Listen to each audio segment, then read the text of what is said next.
विश्वतोमुखः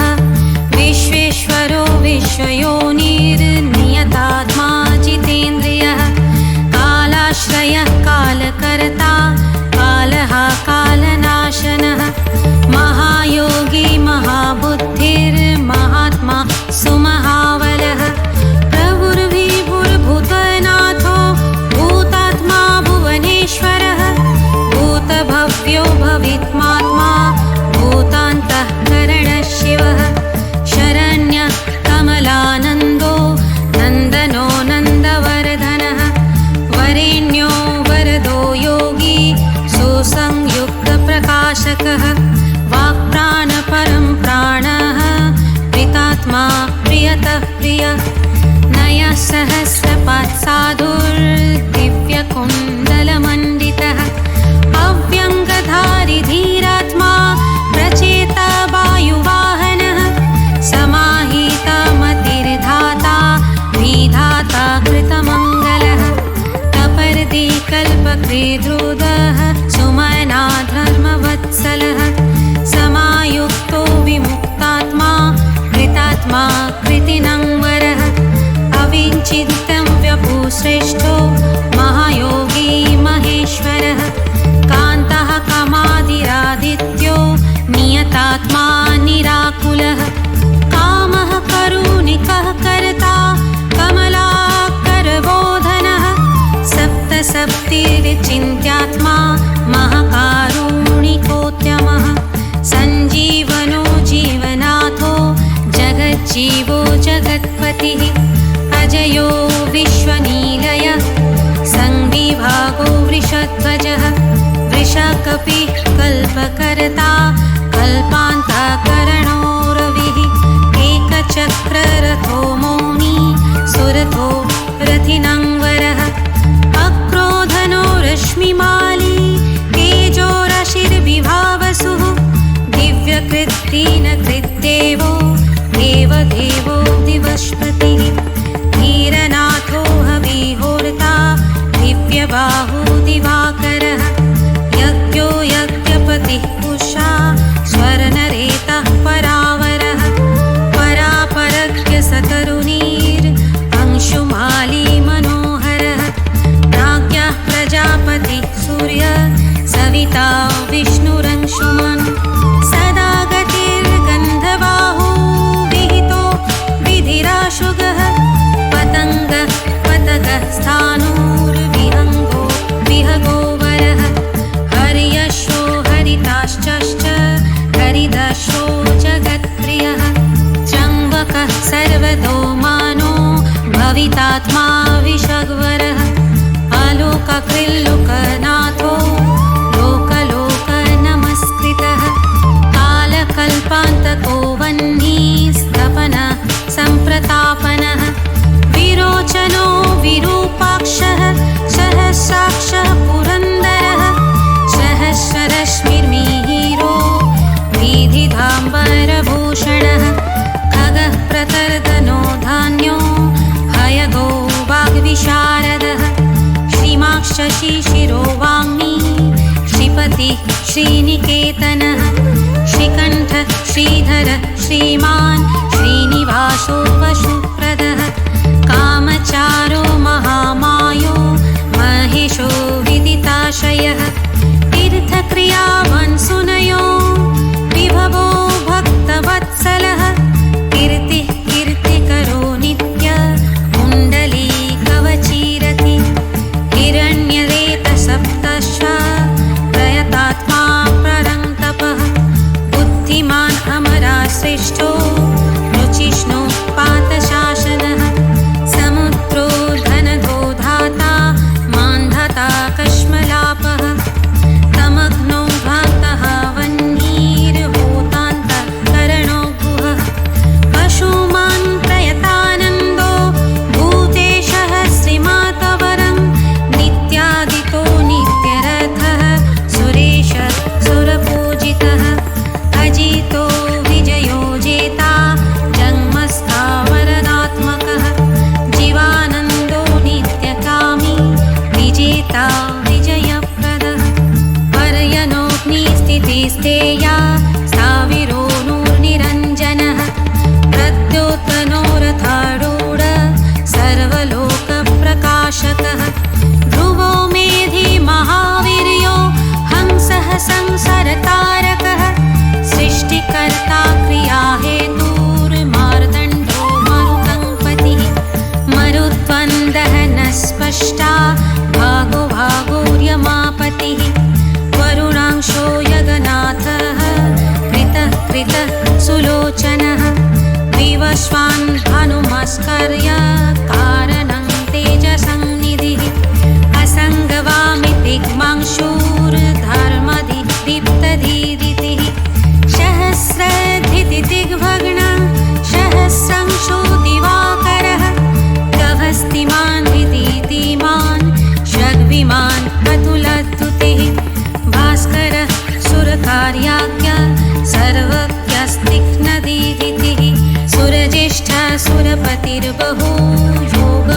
योगवचस्संपतिः तेजोनिधिर्बृहत्तेजा बृहत्कीर्ति बृहस्पतिः अहिमानुजितो धीमान् अम्युक्तो कीर्तिवर्धनः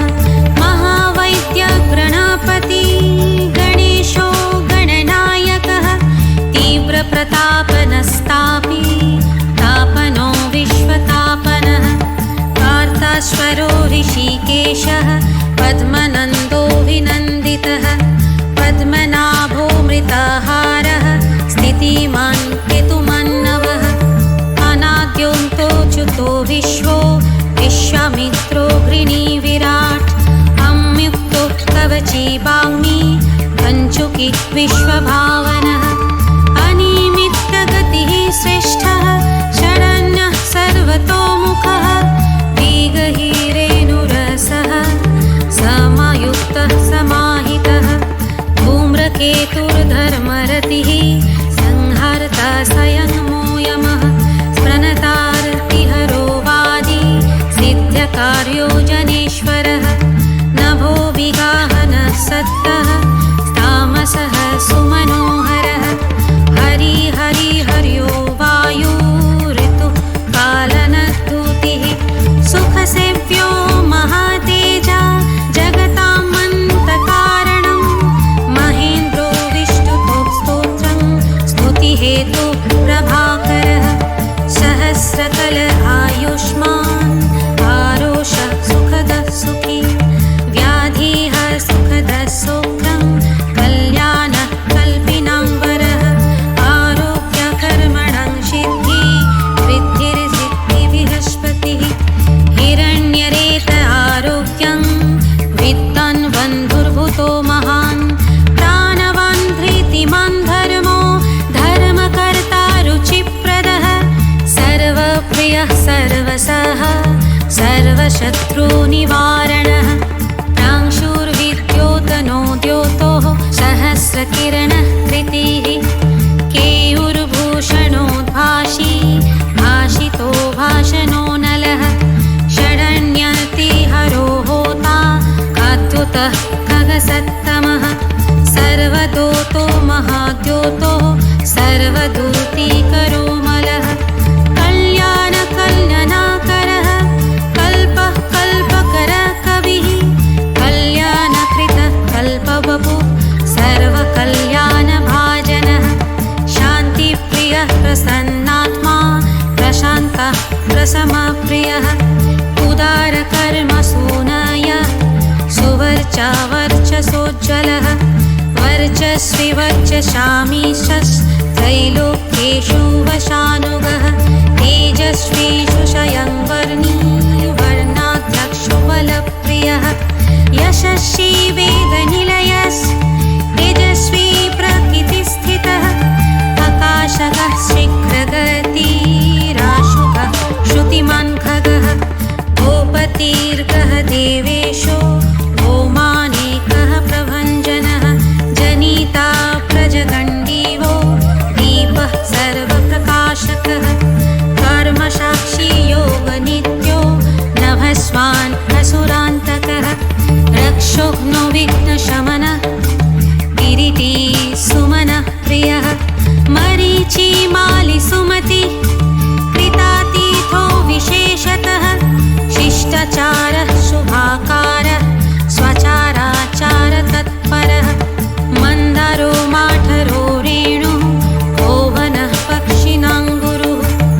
विशिष्टात्मा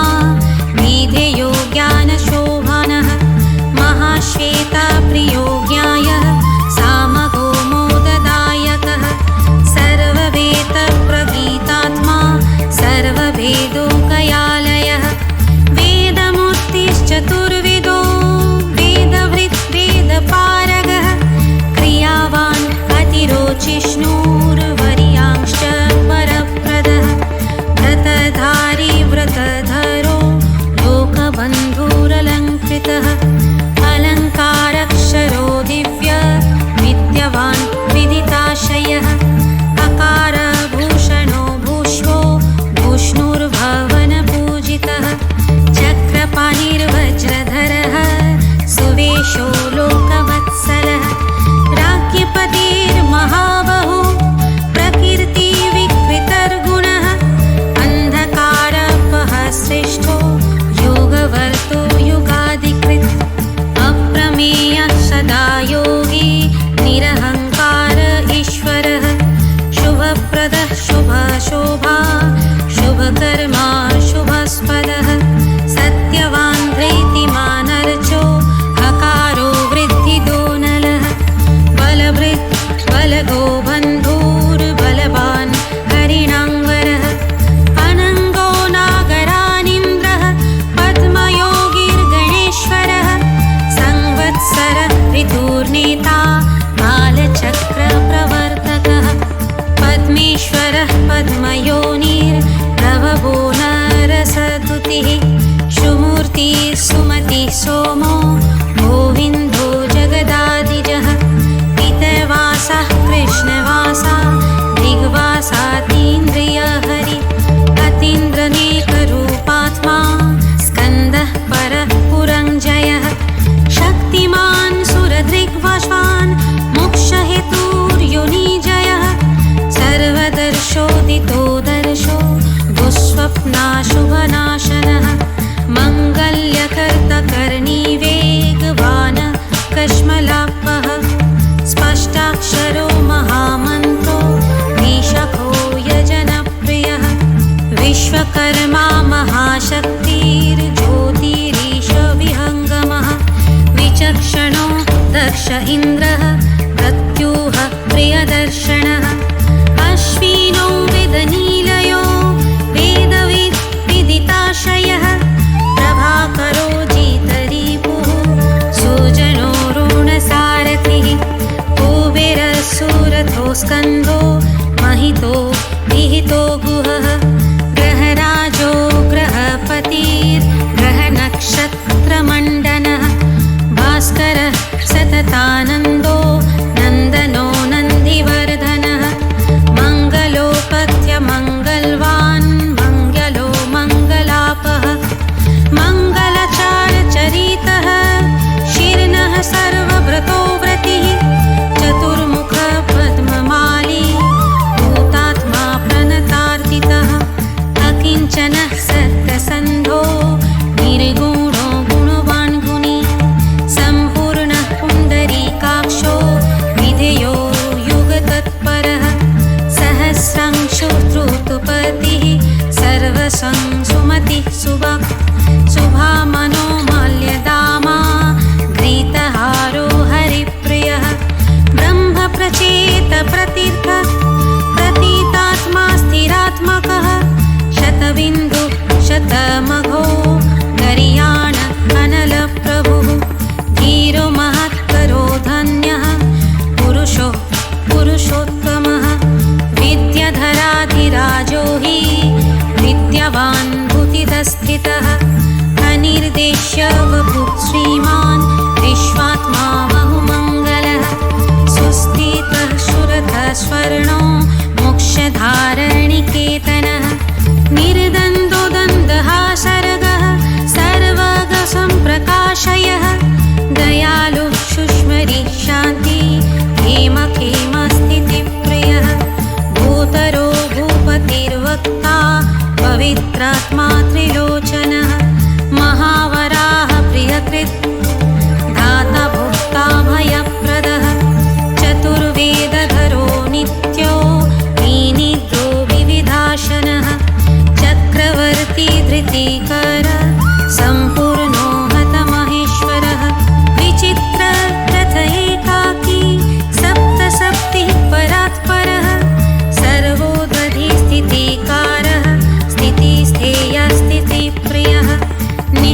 वरः पुष्करणीभो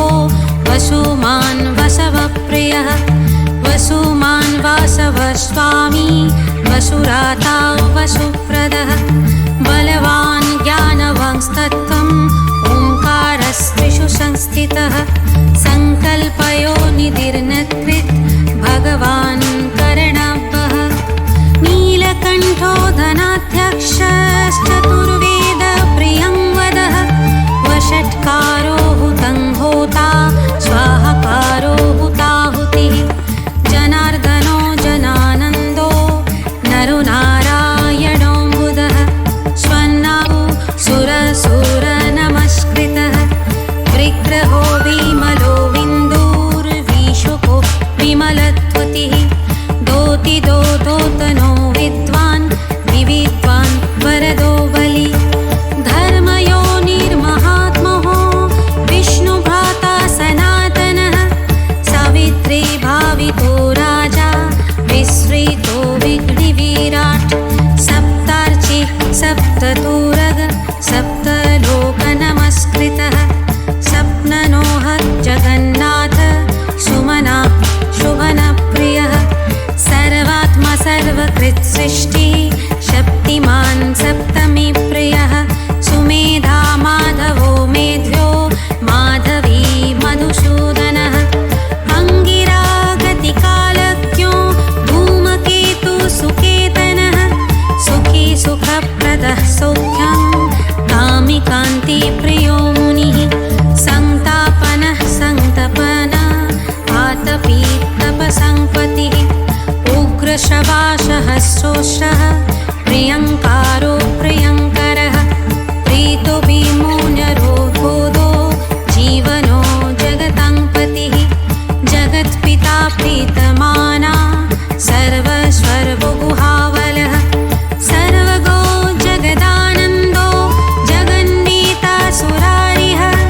श्रेयः श्रेयस्करो ज्यायानुत्तमोत्तम उत्तमः उत्तमोऽथ महामेरुर्धारणो धरणीध्वरः धराधरो धर्मराजो धर्माधर्मप्रवर्तकः रथाध्यक्षो रथपतिः परमाणुमितानलः उत्तरोऽनुत्तरोस्तापि तारापतिर्पाङ्पतिः पुण्यसङ्कीर्तनः पुण्यो हेतुर्लोकत्रयाश्रयः स्वर्भानुविर्हकारिष्टो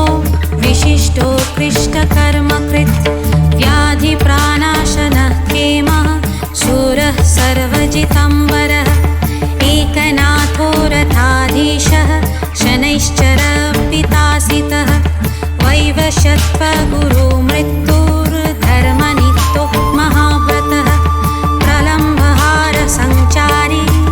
प्रत्युत्तोदुतितो नलः सन्तानकृत्परो मन्त्रो मन्त्रमूर्तिर्महाबलः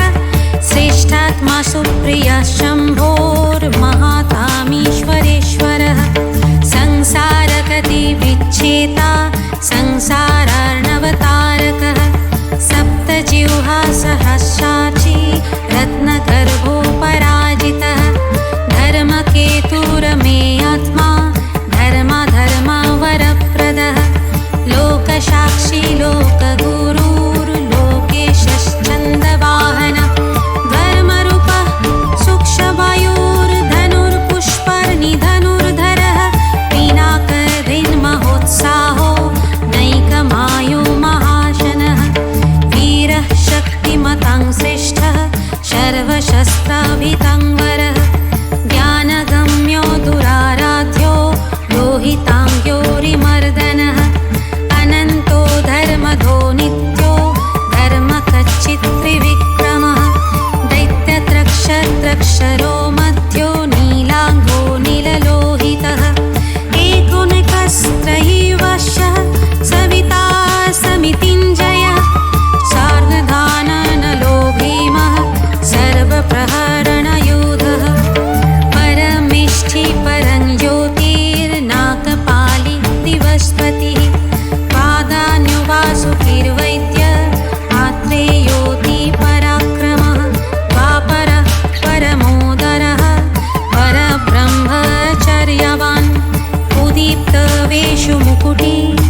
इति श्री